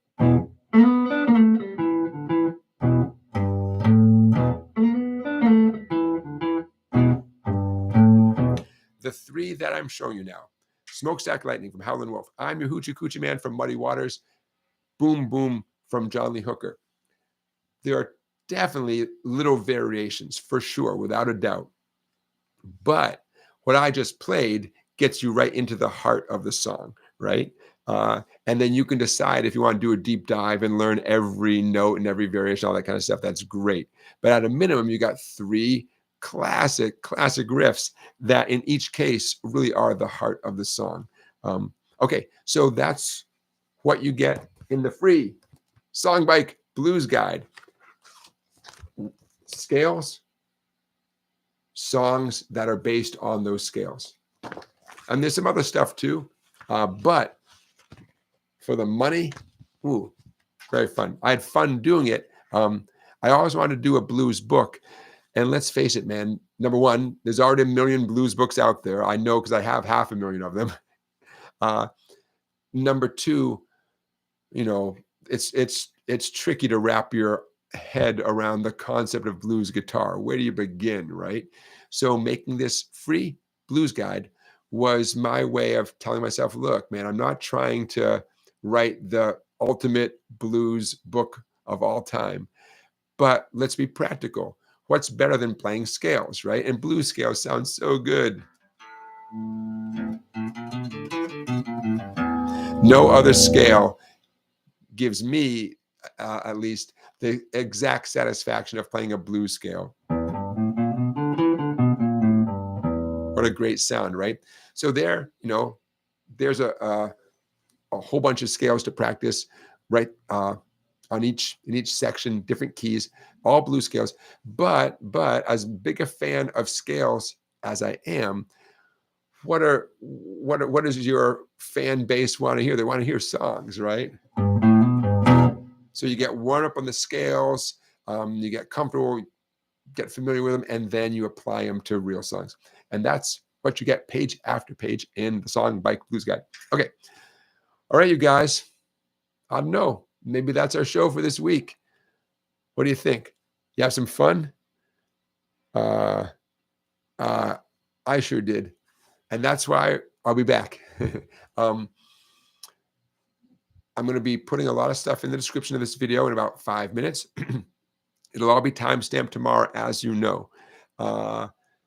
We have 9 more live streams before number 100. And what should we do for 100th live stream, man? I don't know. We should all go out to a nice restaurant. Oh, we had some yummy Mexican food last night. My wife and I went out to a new Mexican place. Oh man, it was good. 0 leftovers.